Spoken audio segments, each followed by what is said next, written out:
The air reeked of swamp rot and concrete dust as I stood at the edge of what used to be my backyard, watching Karen from the HOA scream at a city inspector while her 800 Preet Zero McMansion slowly sank another inch into the muck. Flash flood warnings blared from parked squad cars, frogs croaked from front lawns, and somewhere across the swampy hellscape, a rusted mailbox bobbed past like a funeral float. Yep, that's me. You're probably wondering how we got here. I never thought a skinny little creek winding through my backyard would turn into a declaration of war, but that's exactly what happened. For years, that trickle of water was my refuge, my reward after long days welding pipes and crawling under houses for a living. I would sit in an old folding chair next to the creek, beer in one hand and fishing pole in the other, though I never caught anything bigger than a curious bluegill. Dragonflies zipped through the tall reeds, the air smelled like wet grass, and the only sound at night was the gentle burble of water weaving through the rocks. It was the kind of peace you did not mess with. Then came the HOA. Technically, the HOA had existed on the other side of the development for years, all tucked away in their identical beige houses with their matching mailboxes and suspiciously synchronized porch pumpkins every October. We on the creek side were the old-timers, the leftovers from when this place was nothing but fields and dirt roads. But lines were redrawn, neighborhoods annexed, and before we could blink, the HOA had slithered its way into our lives like an oil spill. I got my first taste of their nonsense when a woman named Karen Mitchell showed up on my porch one muggy Saturday morning, clipboard clutched to her chest like a medieval shield. She wore pastel workout gear despite clearly not working out, and her smile had the same warmth as a tax audit. She introduced herself as the HOA Community Standards Chair, and I introduced myself as busy, but that did not stop her. She had concerns about my property. More specifically, she had concerns about my creek. According to her, it was an unauthorized water feature that posed a significant safety hazard to neighborhood children and wildlife. I stared at her like she had just accused my cat of running a Ponzi scheme. The creek was natural, had been there long before any of us showed up with our mortgages and zero-turn mowers. It was as much a part of the land as the trees and the rocks. Karen did not care. Karen had rules. Rules about fencing water features, rules about standing water, rules about aesthetics, rules. I politely informed her that the creek was a protected natural drainage according to my deed and county regulations, but she just scribbled something furiously on her clipboard and huffed away, leaving the smell of expensive perfume and pure rage hanging in the air. 2 days later, I got my first violation notice stuck to my door with blue painter's tape. It accused me of unauthorized landscape elements, unsafe open water, and attracting non-native species, because apparently frogs now counted as foreign invaders. I ignored it. A week after that, I got a second notice. This time threatening fines of $100 per day unless I submitted a plan for bringing my property into compliance. I wrote back a simple letter quoting county codes and attached a copy of the land survey showing $100 per day unless I made Tom. The creek's status. They responded by scheduling a mandatory inspection. That inspection turned out to be 3 people I had never seen before wandering around my backyard with tape measures and smartphones, snapping photos like they were building a case against me for war crimes. Karen supervised from the edge of my property, tapping her toes impatiently as I stood there arms crossed, daring them to step 1 inch into the creek itself. They did not, but they made plenty of notes. A week later, at the mandatory HOA meeting that I had absolutely no intention of attending until that point, Karen stood up in front of the crowd of mostly disinterested neighbors and declared my creek an imminent safety hazard. She cited insurance risks, wildlife attraction, mosquito breeding, and the potential for future erosion compromising nearby properties. The irony of calling a natural creek a hazard while living next to a marshy swamp was apparently lost on her. When I stood up to argue, she smiled sweetly and handed me a packet of paperwork demanding I either fence the entire creek, fill it in, or submit to weekly HOA inspections for the next year at my own expense. I told her, and the entire room, exactly where she could stick her paperwork. Politely, of course. After that, things got worse. I started finding anonymous complaints about my overgrown landscape and failure to maintain property standards on my door every other day. My mailbox was mysteriously knocked off its post one morning. Someone dumped a pile of landscaping rocks into the shallow end of the creek, making it back up a little and pool against the banks. I caught Karen herself one afternoon taking pictures of my yard from inside her SUV, parked across the street with the engine running like some sort of suburban private investigator. I refused to budge. I kept the creek natural, kept the reeds trimmed, kept the flow clear. It was my land, my water, and my damn right to sit next to it in peace. I should have known they would not stop there. It happened early on a Wednesday morning. I was sipping my coffee on the back porch when I heard the low rumble of heavy equipment. At first, I thought it was city workers fixing the pothole up on Maple Drive. But the sound got closer, much closer. I stood up just in time to see a small cement truck backing slowly down the side alley between my house and the next. A man in a neon vest and hard hat was guiding it like he was parking a Ferrari, shouting to the driver over the growl of the engine. I sprinted down the steps and across the yard just as they positioned the chute directly over the upper curve of my creek. "Hey!" I shouted, waving my arms. "What the hell do you think you're doing?" The guy in the vest barely glanced at me. "Just following work orders, sir." Drainage mitigation project approved by the HOA. Before I could get another word out, the chute swung down and a thick gray slurry of wet concrete began pouring into the creek. I lost it. I charged forward but slipped in the muddy grass and went down hard on my side, scraping my arm. By the time I scrambled back to my feet, the cement was already spreading like a toxic ooze, coating the pebbles, drowning the reeds, suffocating the water itself. Frogs leapt desperately away from the flow, but some were too slow, trapped in the sticky mess as it hardened. The driver kept the drums spinning, casually filling the entire upper bend with thick gray sludge, while the vest guy checked a clipboard and nodded approvingly. I screamed at them to stop, to show me paperwork, to get off my land, but they just ignored me. By the time they finished and pulled away, my beautiful creek had been reduced to a grotesque concrete scar, a silent, lifeless ditch that stretched from one end of the yard to the other. A slow rage settled into my bones as I stood there, dripping mud and blood, staring at the smoking ruins of what had once been the soul of my home. Karen watched from the sidewalk, arms crossed, smiling like she had just won a game of chess she thought I did not even know we were playing. I wiped the mud from my eyes, straightened up, and smiled right back. Let her have this round. She had no idea what kind of storm she had just unleashed. The first rain was almost a relief after the summer we had, a heavy sheet of gray rolling in from the west and drenching the baked streets of our neighborhood in a welcome flood of cool water. I sat on my porch and watched it come, arms crossed, coffee growing cold in my hands, as thick drops hammered the roof and turned the lawn into a muddy sponge. Normally, the creek would have handled it without complaint, its little gurgling mouth swallowing the runoff and carrying it downstream like it had done for longer than any of us had lived here.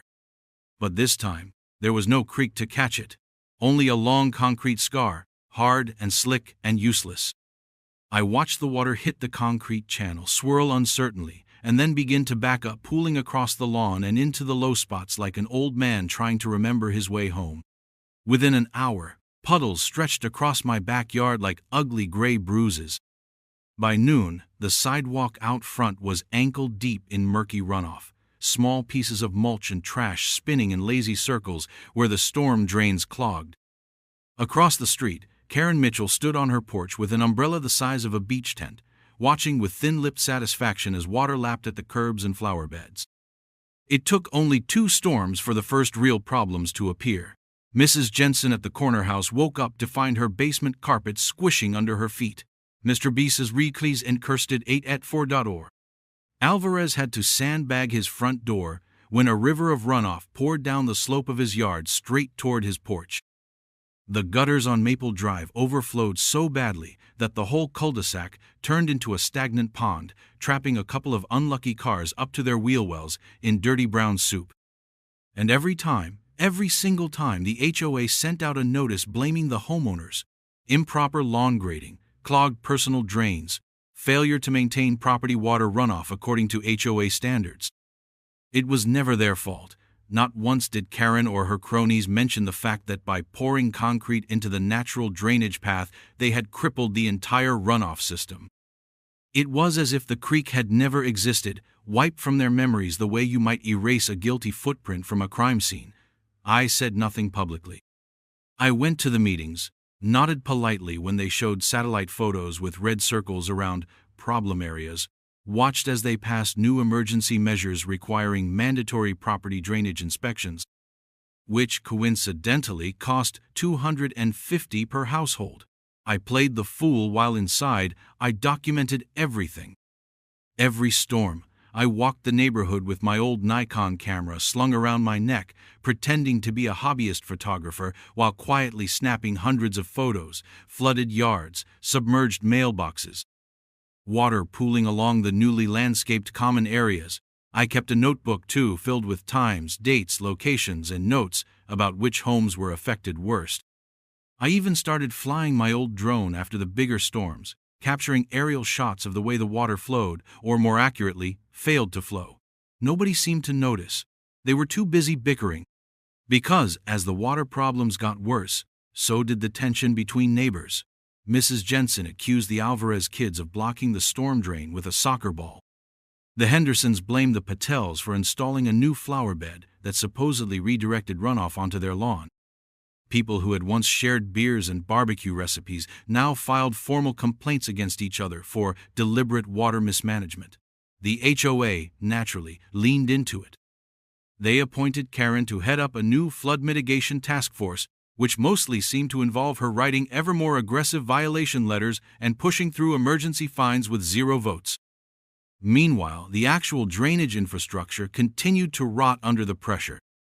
The few storm drains we had were never meant to handle the full runoff of our area without the natural creek doing its job, and they choked under the weight of the storms like a man trying to breathe through a straw. The streets cracked, lawns washed away, mold crept up the sides of garage doors, and still, somehow, the blame always seemed to land at the feet of the residents. I heard one neighbor muttering bitterly at the mailbox one morning that maybe Karen ought to fine herself for not controlling the weather. The sarcasm was getting thicker than the floodwater.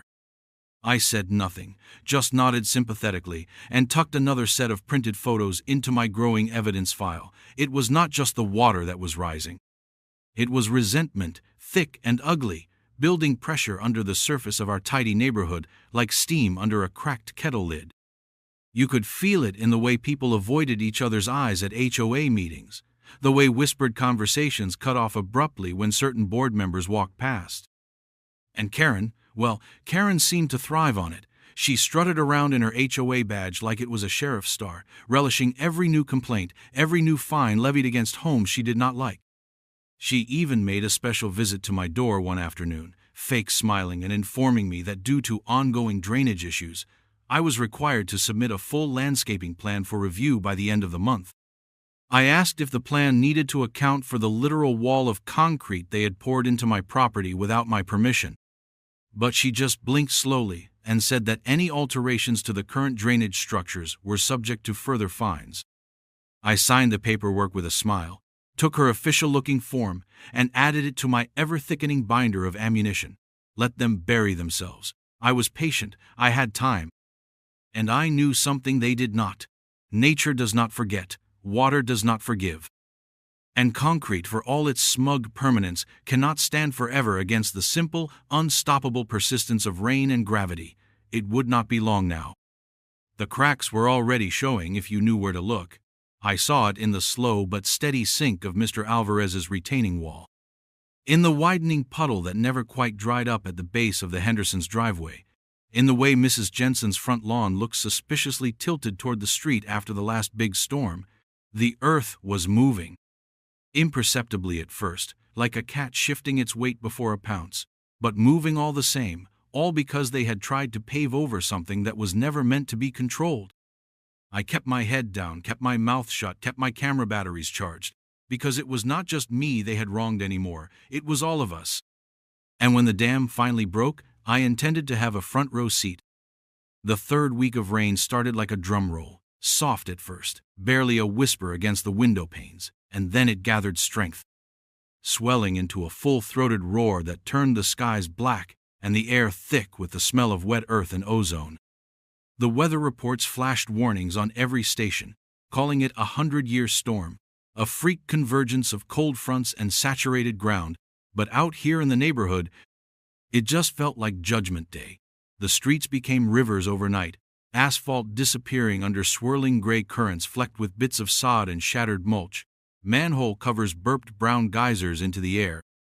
Gutters ripped free from the sides of houses with sharp metallic groans, the water too much for the flimsy construction to handle. Lawns disappeared beneath dirty lakes that shimmered under the streetlights like glass and oil. And the houses, God help them, the houses began to crack. It started small, hairline fractures spidering across driveways and walkways, easy enough to ignore if you squinted or chalked it up to settling. But then the real damage surfaced, long jagged fissures climbing up stucco walls like lightning scars, door frames warping until front doors refused to latch, garage floors buckling as the earth beneath them shifted and sighed. I watched it all unfold from my porch, the same folding chair, the same battered thermos of coffee, a silent sentinel bearing witness as nature reclaimed what it was owed.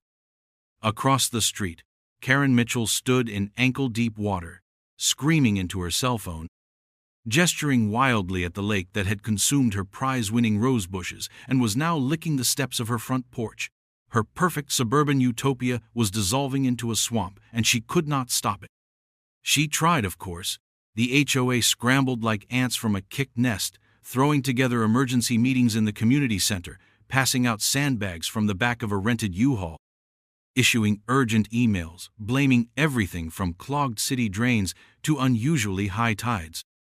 They brought in a landscaping company that specialized in rapid water remediation, which mostly meant dumping gravel into the worst puddles and hoping for the best.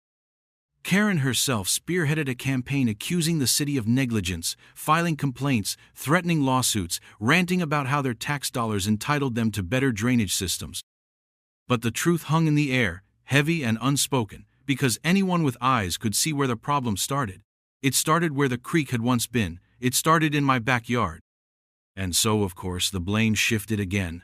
First, it was whispered among the HOA board members during emergency sessions.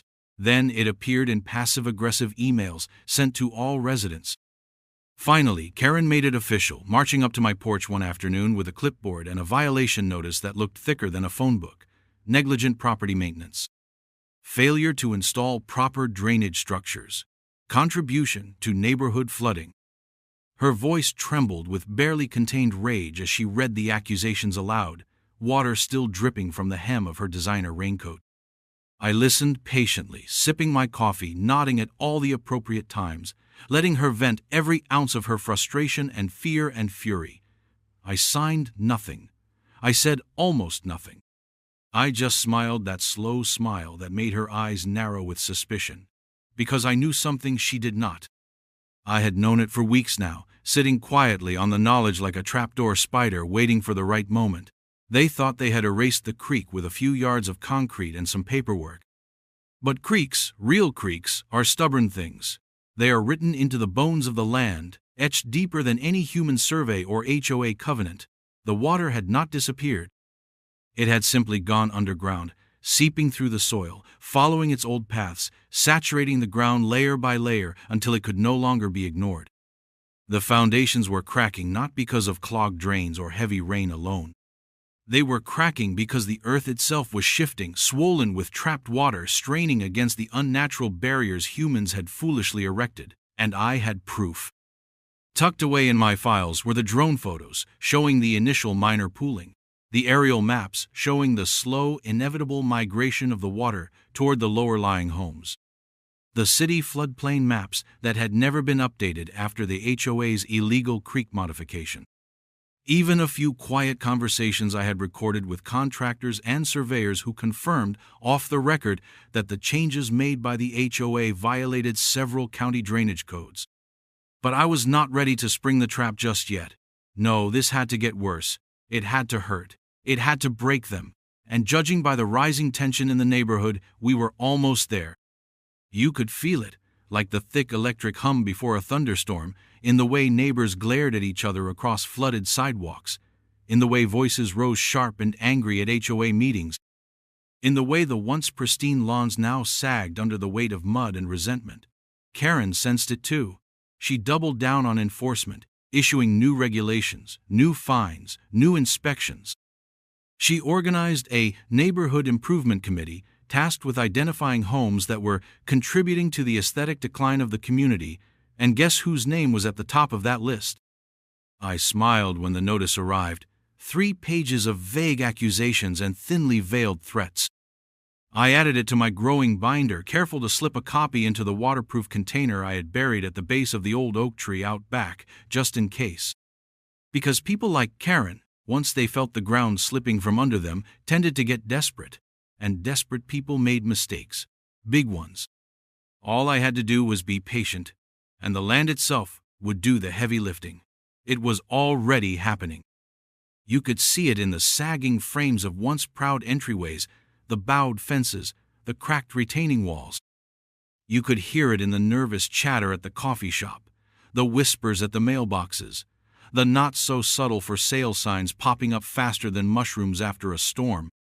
The neighborhood was rotting from the inside out, just like Karen's paper empire of rules and regulations. And still, somehow, she thought she could fix it by fining me into submission. She thought this was about me. That was her fatal mistake. This was not about me. It was about the land, about the water, about forces older and stronger and infinitely more patient than she could ever comprehend. And very soon, she was going to learn that lesson the hard way. The heavy envelope had sat at the bottom of my filing cabinet for years, tucked between yellowed manuals and a cracked box of Christmas lights I never hung. I found it the night after Karen dropped the latest violation notice on my doorstep, her smug grin still fresh in my memory. It had been pure stubbornness that drove me into the garage that night, flashlight clenched between my teeth, rifling through old boxes until I found the battered blue folder my grandfather had given me when he signed over the property. Might be useful someday, he had said, and then promptly refused to explain. I pried the envelope open with the edge of a screwdriver and found a treasure trove inside. Original land surveys dating back to 1952. A certified letter from the County Water Authority dated 1978, confirming a permanent natural drainage easement running directly through what was now my backyard. Copies of state environmental protection orders, recognizing the creek as part of a protected watershed. In other words, hard, official proof that my little creek was not just a pretty feature, but a legally protected drainage route. One that no homeowners association, no matter how drunk on power, had the right to fill, block, reroute, or otherwise tamper with. And that was exactly what they had done when they poured concrete into it. I sat back on the cold concrete floor, the document spread out like a hand of winning cards, and let out a long, slow breath. They had screwed up, royally. But proving it would take more than just waving these papers around at the next HOA meeting. I needed the right people to see them, people with badges, people with clipboards, people who could shut Karen down the way a dam shuts down a river, so I made some calls. First to the County Water Authority, requesting a property inspection due to suspected unauthorized modification of natural drainage systems. Then to the City Environmental Office, framing it as a concern for potential wetland violations.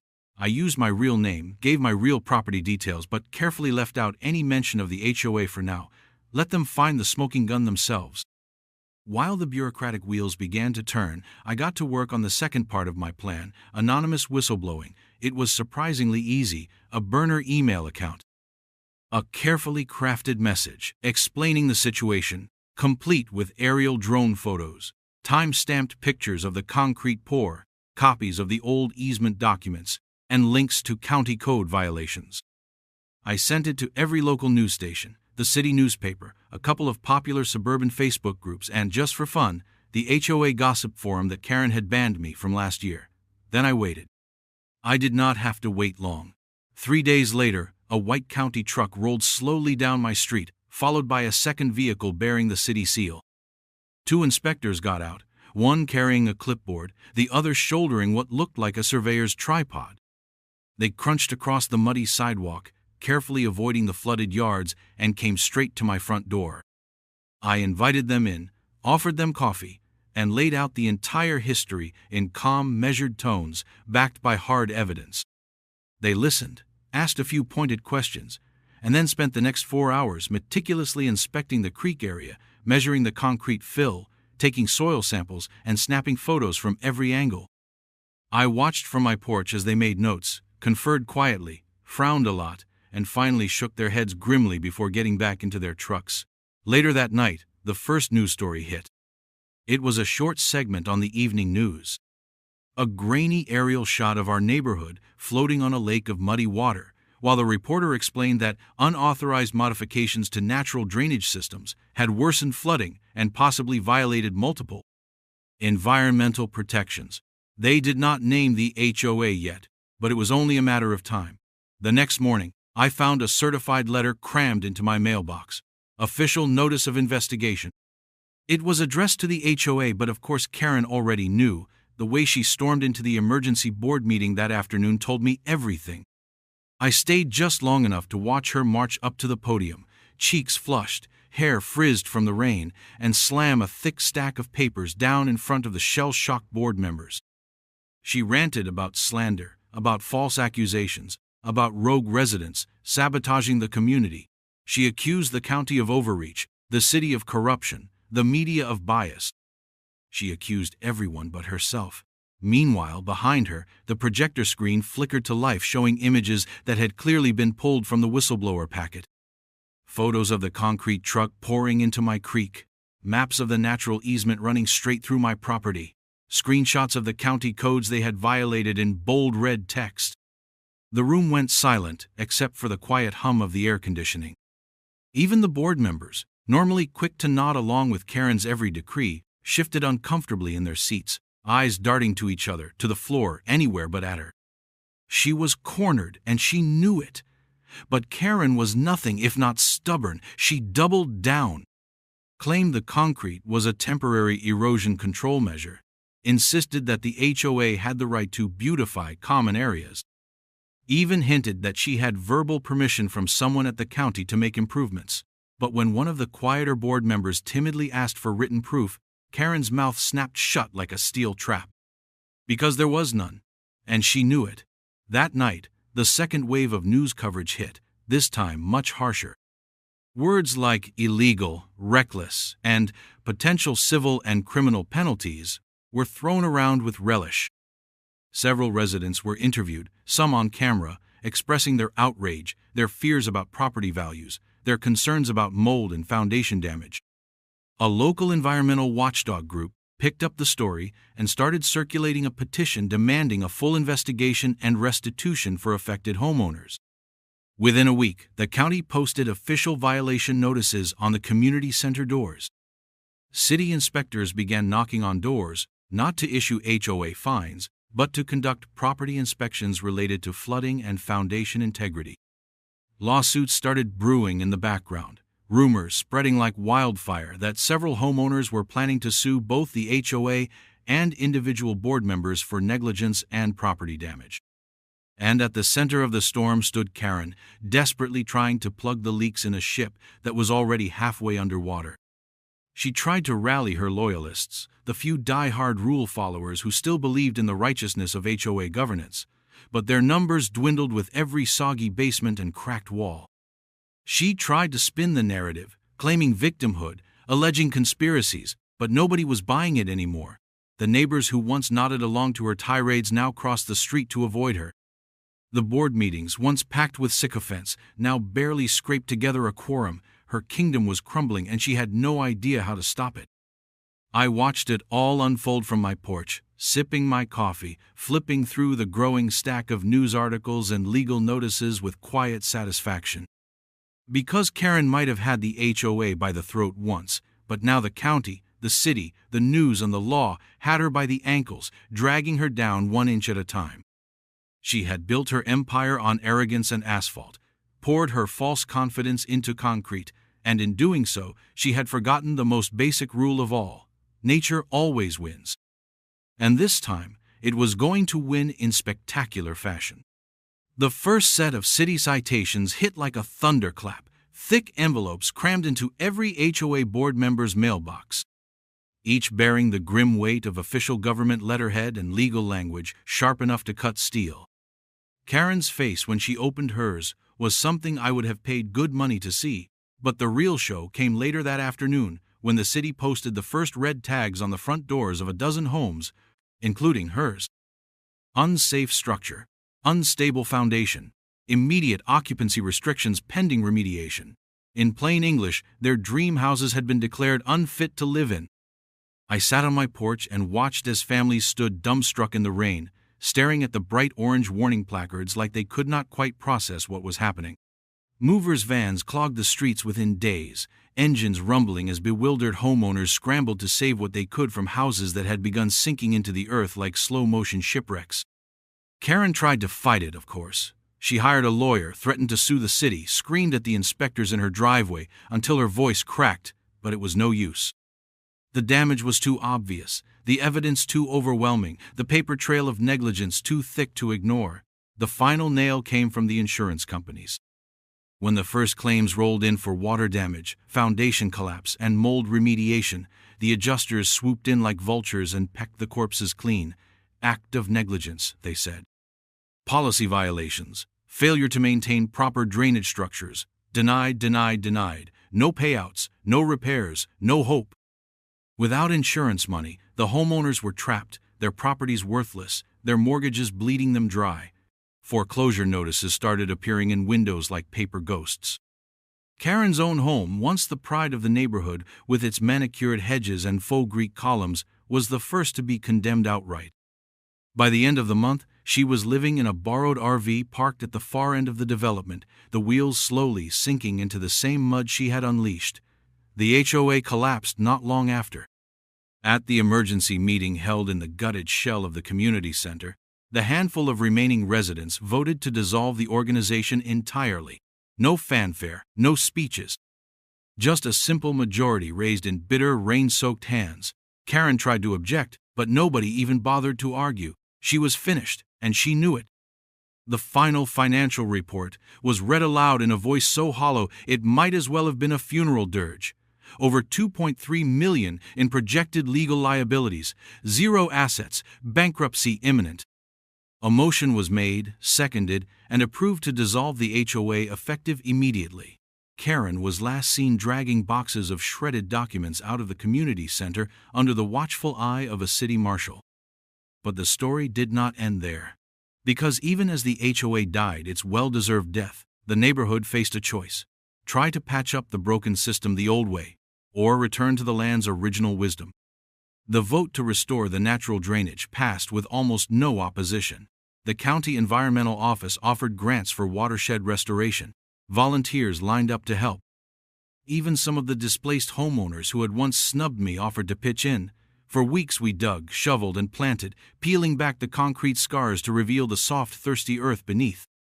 We rerouted the water along its old path, not with pipes and pumps and asphalt, but with native grasses and willow trees and carefully placed stones. The first time the creek flowed again, clear and laughing, through my backyard, it was like hearing an old friend call my name after a long absence. I sat beside it, legs dangling in the cool rush of water, and smiled as the dragonflies returned, the frogs croaked in the reeds, and the land itself seemed to exhale in relief. But I was not quite finished. One sunny morning, while the neighborhood bustled with the sounds of rebuilding and renewal, I planted a small wooden sign at the head of the creek where it curved into my property. I carved the letters myself with a whittling knife, slow and deliberate, until the message stood out clean and bold for anyone passing by to see. Nature always wins. It was not spite, it was not gloating. It was truth, pure and simple. For all their rules and fines and concrete and arrogance, they had forgotten the oldest law of all, that no matter how high you build your walls, no matter how many papers you sign or stamps you press, you cannot conquer the land forever. It remembers, it waits, and when the time is right, it reclaims what is its own. Karen left the neighborhood shortly after that, towing her battered RV behind a rusted pickup truck with a cracked rear window. No farewell party, no parade, just a few curious glances, and a lot of relieved sighs. The house she once lorded over now sat abandoned, half swallowed by the very swamp she had helped create, a monument to hubris and stupidity. The new families who moved in never asked much about the past. They saw the restored creek, the lush wetlands, the healthy trees and thriving gardens, and they were content to let the land tell its own story, a better story, a lasting one. Every so often, I still find myself sitting by the creek, watching the water dance over the stones, listening to the frogs sing at sunset, feeling the earth solid and sure beneath my boots. I run my fingers over the rough wood of the sign and smile to myself, because I know what it costs to win this peace. And I know that no matter what comes next, no matter who tries to tame it or own it or reshape it, the land will endure, it will remember, it will win, just like it always has.